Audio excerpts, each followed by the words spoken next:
ইরানের হাতে রয়েছে প্রায় 400 কেজি ইউরেনিয়াম, আর তা নিয়েই বছরের পর বছর ধরে আতঙ্কে যুক্তরাষ্ট্র, ইসরায়েল সহ পুরো পশ্চিমা বিশ্ব। কারণ সাধারণভাবে বিদ্যুৎ উৎপাদনের জন্য ইউরেনিয়ামের বিশুদ্ধতা লাগে মাত্র 3 থেকে 5%, কিন্তু ইরানের ইউরেনিয়াম এখন 60% পর্যন্ত সমৃদ্ধ।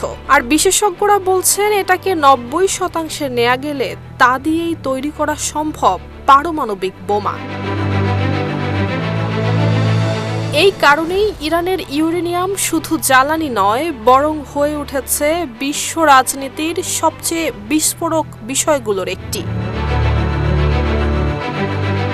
ইন্টারন্যাশনাল অ্যাটমিক এজেন্সি বলছে ইরানের কাছে এমন পরিমাণ ইউরেনিয়াম রয়েছে যা আরও সমৃদ্ধ করা গেলে একাধিক পারমাণবিক অস্ত্রের জন্য যথেষ্ট হতে পারে। লিলি আল্ট্রাসফট সিরাম জেল, যা গভীর থেকে স্কিনে দেয় 3 গুণ সিরাম হাইড্রেশন। সিরাম জেল হাইড্রেশনে ব্রাইট থাকো সব সিজনে। আর এরপর থেকেই ওয়াশিংটন এবং তেহরানের দ্বন্দ্ব আরও তীব্র হয়েছে। ইরান অবশ্য বরাবরই বলে এসেছে তাদের পারমাণবিক কর্মসূচি শান্তিপূর্ণ। তারা বিদ্যুৎ উৎপাদন এবং গবেষণার জন্যই ইউরেনিয়াম সমৃদ্ধ করেছে। কিন্তু এই ব্যাখ্যায় বিশ্বাসী নয় যুক্তরাষ্ট্র এবং ইসরায়েল। তাদের শঙ্কা, ইরান ধীরে ধীরে এমন এক অবস্থানে যেতে চায় যেখান থেকে খুব কম সময়ের মধ্যে পারমাণবিক অস্ত্র তৈরি সম্ভব। আর সবচেয়ে বড় রহস্য, যুদ্ধের পরেও এখনো ইরানের সেই ইউরেনিয়াম কোথায় আছে তা কেউ জানে না।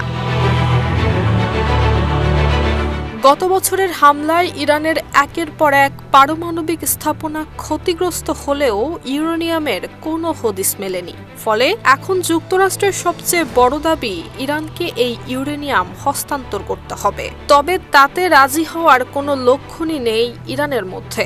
ফলে ইরানের ইউরেনিয়াম এখন শুধু ধাতু নয়, এটি হয়ে উঠেছে মধ্যপ্রাচ্যের ভবিষ্যৎ নতুন যুদ্ধের শঙ্কা এবং বিশ্ব রাজনীতির সবচেয়ে বিপজ্জনক এক দর কষাকষির কেন্দ্র।